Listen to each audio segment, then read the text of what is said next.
की तैयारी है? आज 5 राज्यों का जो चुनावी शेड्यूल है वो अनाउंस किया है और हम इसका स्वागत करते हैं। जनता उतारू है अपना निर्णय सुनाने के लिए और 23 नवंबर को राजस्थान में वोट पड़ेंगे, उसका हम सब स्वागत करते हैं। पूरी पार्टी मुस्तैदी से चुनाव मैदान में तैयार खड़ी है और मुझे पूरा विश्वास है कि जो पिछले 25-30 साल में नहीं हुआ वो इस बार होगा और कांग्रेस पार्टी की सरकार दोबारा प्रदेश में बनेगी। इस बात पर पूरा हमको विश्वास है। राहुल जी ने, खड़गे साहब ने, प्रियंका जी लगातार दौरे कर रहे हैं और जो माहौल है, जो फीडबैक उनको मिल रहा है लोगों से, कार्यकर्ताओं से, पब्लिक से, वो पार्टी के पक्ष में है और सभी स्टेट्स में कांग्रेस की स्थिति बहुत मजबूत है। हम लोगों ने जो योजनाएं बनाई हैं, मैनिफेस्टो में जो वादे किए थे, उसको जनता ने पसंद किया है। सरकार संगठन मिलकर काम कर रही है और मैं ऐसा मानता हूं कि 2023 के चुनावों में सभी स्टेट्स में, विशेष रूप से मध्य प्रदेश, राजस्थान, तेलंगाना, छत्तीसगढ़ में कांग्रेस पार्टी की सरकार बनेगी।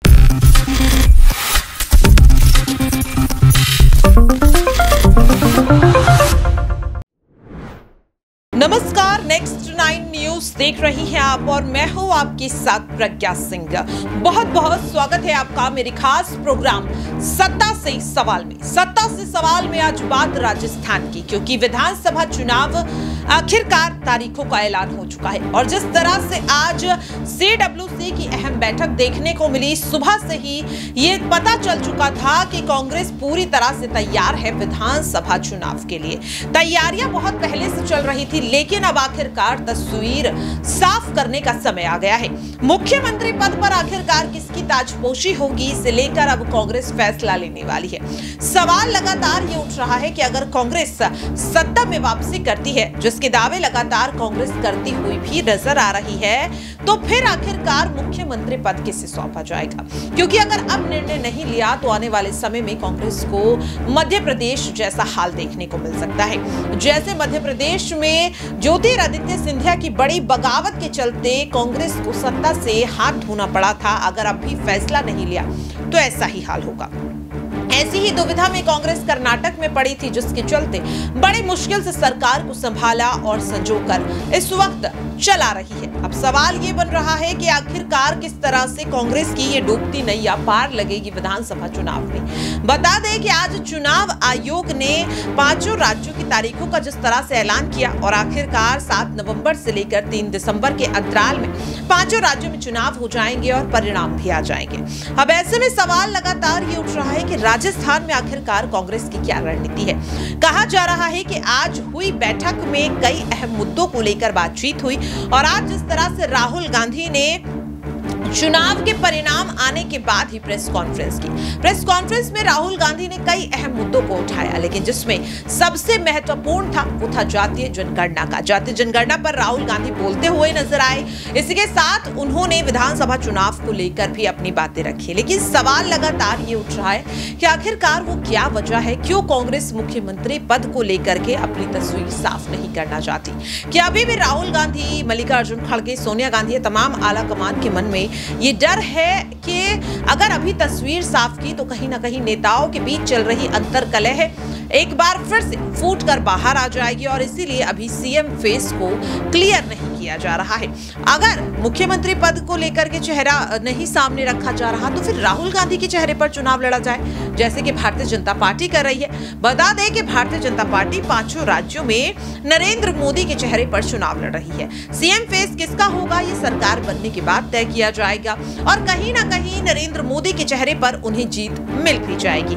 अब सवाल लगातार ये उठ रहा है कि क्या कांग्रेस भी अब इस फॉर्मूले को अपनाती हुई नजर आएगी? कांग्रेस की वापसी सत्ता में होगी ये तो तय है, लेकिन यहाँ पर इस चीज को समझना बहुत ज्यादा जरूरी है कि जीत होने के बाद आखिरकार किस तरह से सरकार को चलाया जाएगा, क्योंकि बीजेपी लगातार ये दावे करती हुई नजर आ रही है कि कांग्रेस पार्टी ने राजस्थान में कुछ भी नहीं किया, अपने 4.5 साल के कार्यकाल में कुछ नहीं किया। क्राइम रेट की अगर बात करें तो राजस्थान सबसे आगे है, महिलाओं के साथ अपराधों की बात करें तो राजस्थान सबसे आगे है, दलितों के साथ हो रहे अत्याचारों की बात करें तो भी राजस्थान नंबर 1 पर नजर आता है। फिर आखिरकार ऐसी स्थिति में राजस्थान की जनता कांग्रेस पर कैसे भरोसा जताएगी? दूसरी सबसे बड़ी वजह यह भी है दर्शकों, क्योंकि यहां पर अगर हम बात करें जिस तरीके से कांग्रेस पार्टी और बीजेपी राजस्थान में हमेशा से ये परंपरा काफी समय से देखने को मिली कि एक बार सत्ता में बीजेपी होती है और उसकी अगली बार कांग्रेस होती है। ये जो परंपरा है, ये जो पैटर्न है, ये सन 1996 से चला आ रहा है। लेकिन कांग्रेस इस बार दावा कर रही है कि ये जो पैटर्न है ये टूट जाएगा। क्या वाकई में ये पैटर्न टूटने वाला है या फिर यहाँ पर बीजेपी एक बार फिर से इस परंपरा को आगे बढ़ाने का काम करने वाली है? इसी से जुड़ी एक खास रिपोर्ट यहाँ पर हम आपको दिखाना चाहेंगे कि आखिरकार इस वक्त क्या कुछ सियासी समीकरण राजस्थान में निकल कर आ रहा है। देखिए जरा। देखिए नाज़मीन, जिस तरीके से राजस्थान की सियासत लगातार गरमा रही है, सचिन पायलट को लेकर कयासों का दौर अभी भी खत्म नहीं हो रहा है। क्या लग रहा है कि आखिरकार सचिन पायलट कभी तो इतने ज्यादा खामोश रहते कि उस पे भी कयास, और जब बोलते हैं तब भी। 11 जून को जो उनका बयान सामने आया, क्या लग रहा है कि सचिन पायलट की नाराजगी अभी भी वैसी की वैसी ही है? जी बिल्कुल, यहाँ पर सचिन पायलट की अगर नाराजगी की बात की जाए तो वैसी की वैसी ही दिखाई दे रही है। अगर ना होती तो यहाँ पर कांग्रेस को लेकर या अशोक गहलोत को लेकर कुछ ना कुछ ऐसा बोलते हैं जो ये साबित होता हुआ नजर आता कि हाँ वो कांग्रेस के साथ ही हैं, और अशोक गहलोत से उनकी नाराजगी कहीं ना कहीं खत्म होती हुई नजर आ रही है। चाहे दिल्ली में बैठक लगा लीजिए, चाहे उनकी पदयात्रा लगा लीजिए, हर तरीके से यहाँ पर सचिन पायलट अलग ही रुख आजमाते हुए नजर आ रहे हैं, जिससे कहीं ना कहीं ये शुरू हो चुका है कि सचिन पायलट अलग ही जाते हुए नजर आएंगे। कांग्रेस में वो ज्यादा दिनों तक नहीं रहने वाले।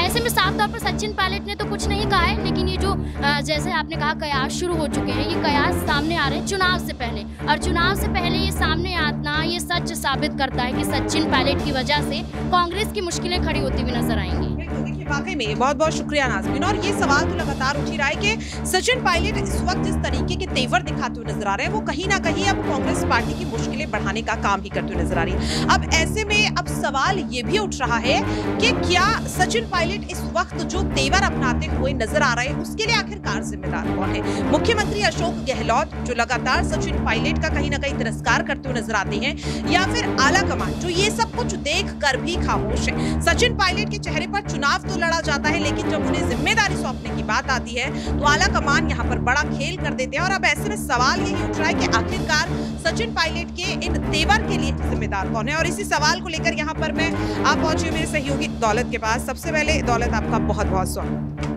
जी। देखिए इस वक्त सचिन पायलट के जो तेवर हैं, कहा जा रहा है कि इसके लिए कहीं ना कहीं आला कमान की खामोशी सबसे बड़ी जिम्मेदार यहाँ पर है। इसे आप किस तरह से देख रहे हैं?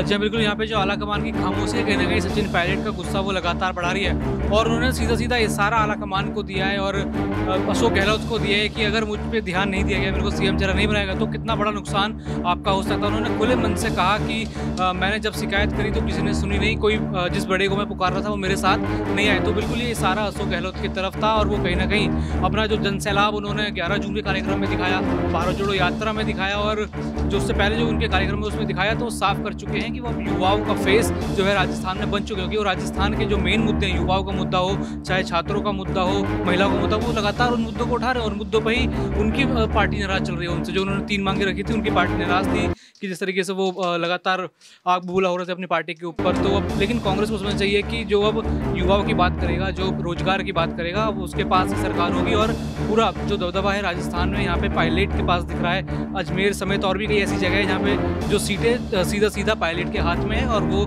जो है सत्ता का रुख कहीं भी बदल सकते हैं, वो कांग्रेस को समझना होगा। बहुत शुक्रिया दौलत। देखिए वाकई में सवाल तो ये उठ रहा है कि युवाओं का समर्थन जिस तरह से सचिन पायलट को लेकर मिल रहा है, और इस बात को कहीं ना कहीं कांग्रेस के प्रदेश प्रभारी सुखजिंदर सिंह रंधावा भी कहते हुए नजर आ रहे हैं। लेकिन सवाल ये उठ रहा है कि सचिन पायलट की तारीफ तो हर कोई यहाँ पर करता हुआ दिखाई दे रहा है, लेकिन जब जिम्मेदारी सौंपने की बात आती है, वो जिम्मेदारी आखिरकार क्यों नहीं सौंपी जाती, और उसकी वजह क्या है? और इसी को लेकर यहाँ पर इस सवाल को लेकर मैं आप पहुंची यहाँ पर मानसी के पास। मानसी, सबसे पहले आपका बहुत बहुत शुक्रिया। देखिए मानसी, जिस तरीके से सीपी जोशी यहाँ पर अगर बात करें, या फिर जिस तरीके से सुखजिंदर सिंह रंधावा भी हाल ही में उन्होंने ये बयान दिया कि सचिन पायलट जैसे युवाओं की कांग्रेस में बहुत ज्यादा जरूरत है, लेकिन उन्हें आखिरकार जिम्मेदारी क्यों नहीं सौंपी जाती है? तारीफ उनकी राहुल गांधी करते हुए नजर आते हैं, प्रियंका गांधी करते हुए नजर आती है, तमाम नेता, लेकिन जब जिम्मेदारी सौंपने की बात आती है तब आखिरकार ये नेता क्यों खामोश हो जाता है? देखिए, रंधावा की अगर बात की जाए तो सचिन पायलट पर वो अक्सर ही फेवर करते हुए नजर आते हैं। और रही बात कांग्रेस आलाकमान की, तो कांग्रेस आलाकमान भी ये बात जानता है, सोनिया गांधी हो, मल्लिकार्जुन खड़गे हो या फिर राहुल गांधी हो, वो बखूबी ये बात जानते हैं कि सचिन पायलट की कांग्रेस में भी बहुत जरूरत है।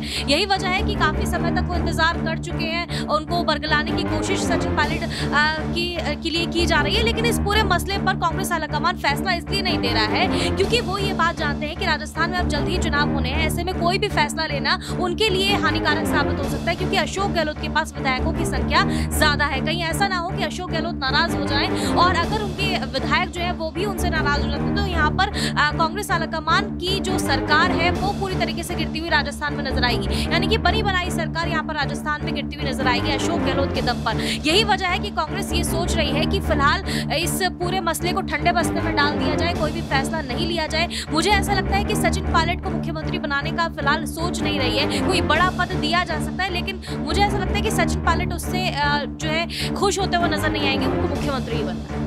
वाकई में देखिए, ये तो बहुत बड़ा सवाल है और ये सवाल लगातार उठ भी रहा है। जिस तरीके से देखने को मिल रहा है कि सचिन पायलट मुख्यमंत्री पद चाहते हैं, लेकिन पार्टी यहाँ पर उन्हें मुख्यमंत्री पद इसलिए नहीं दे रही है कि इस वक्त विधायकों का जो आंकड़ा है कहीं ना कहीं गहलोत के पास ज्यादा है। अब ऐसे में सवाल ये भी उठ रहा है कि आखिरकार पायलट को बनाने के लिए फिर आला कमान को करना क्या चाहिए। और इसी सवाल को लेकर मैं यहाँ पर मेरे सहयोगी आसिफ के पास आप पहुंची हूँ। आसिफ, सबसे पहले आपका बहुत बहुत शुक्रिया। देखिए आसिफ, जिस तरीके से अभी मानसी ने कहा कि कहीं ना कहीं अशोक गहलोत को इस वक्त पार्टी में ज्यादा उनका दबदबा इसीलिए क्योंकि उनके पास विधायकों का आंकड़ा ज्यादा है, लेकिन सचिन पायलट भी अगर चले जाएंगे तो भी कांग्रेस को राजस्थान में नुकसान होगा। तो ऐसे में इस मुद्दे को ठंडे बस्ते में डालना ज्यादा ठीक होगा या फिर कोई ऐसा सुझाव यहाँ पर निकाला जाए इस मुश्किल का जिससे ये जो विवाद है ये खत्म ही हो जाए पूरी तरीके से। क्या लगता है, क्या करना क्या चाहिए? देखिए, मानसी ने बिल्कुल सही कहा, इसमें कोई शक नहीं कि तजुर्बे में वो बहुत आगे हैं। सचिन पायलट से विधायकों का समर्थन तो है ही है उनके पास, लेकिन एक सच्चाई है कि अगर इस मसले का